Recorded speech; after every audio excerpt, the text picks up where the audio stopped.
شہباز شریف حکومت بجٹ پیش کرنے کے 2 ماہ بعد ہی ایک نئے بجٹ یعنی منی بجٹ کی تیاری کر رہی ہے۔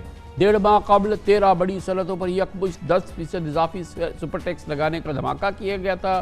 اب 92 ارب روپے کا بجٹ خسارہ پورا کرنے کے لیے عوام پر بوجھ ڈالنے کی تیاریاں ہیں، اور اب پھر ایک بار پھر برق گرے گی تو بیچارے ٹیکس گزاروں پر۔ فرٹیلائزر، شوگر، ٹیکسٹائل سمیت متعدد شعبوں پر مزید ٹیکسز عائد کیے جانے کی اطلاعات ہے۔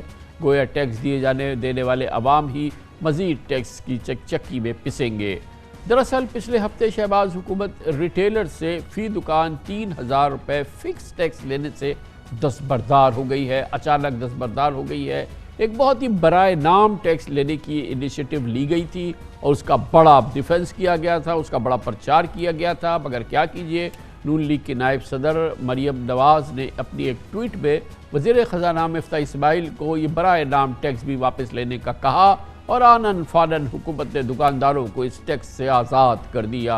اس کے ساتھ ہی حکومت کی اس سیکٹر کو باقاعدہ ٹیکس نیٹ میں لانے کی کاوش ایک بار پھر ڈھیر ہو گئی، اور اس کے ساتھ ہی بجٹ خسارے میں 42 ارب روپے کا اضافہ ہو گیا، کیونکہ یہ 42 ارب روپے سے آنے تھے، جبکہ 50 ارب روپے کی گرانٹ کی حکومت نے پی ایس او کو دیوالیہ ہونے سے بچانے کے لیے منظوری دے دی ہے۔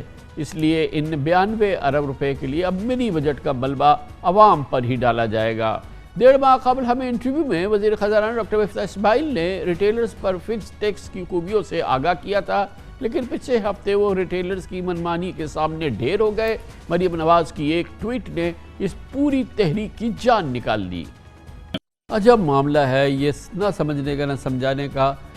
ٹیکس لگا کر واپس لینے میں مسلم لیگ نون کی حکومت کا ماضی بھی ایک ہمارے سامنے ہے۔ 7 سال پہلے سابق وزیر خزانہ اسحاق ڈار نے دکانداروں پر صرف 0.2% ہولڈنگ ٹیکس بڑھایا تھا، لیکن تاجروں کے دباؤ کے بعد نون لیگ حکومت کو یہ ٹیکس بھی واپس انہوں نے لے لیا تھا، اور یہ دوسری پسپائی ہے جو کہ نون لیگ حکومت کی ہے، اس دفعہ مفتاح اسماعیل، مگر اس سے پہلے آج سے 8 سال پہلے اسحاق ڈار صاحب بھی پسپا ہو چکے ہیں۔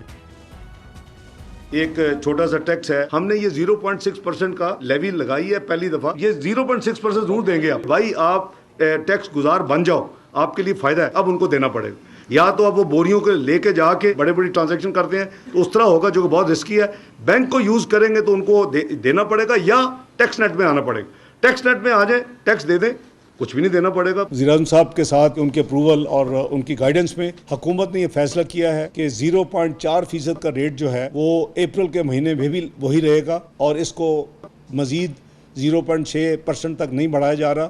جب یہ بجٹ آیا تھا اس میں شہباز حکومت نے جب ریٹیلرز پر 3000 روپے فکس ٹیکس لگایا تھا، تو ہمارے اسی پروگرام میں سابق چیئرمین FBR شبر زیدی، سابق سیکرٹری خزانہ ڈاکٹر وقار مسعود نے اس کو انتہائی ناکافی قرار دیا تھا، لیکن حیرت کی بات یہ ہے کہ حکومت نے تاجروں کو اس معمولی ٹیکس سے بھی خلاصی دے دی ہے۔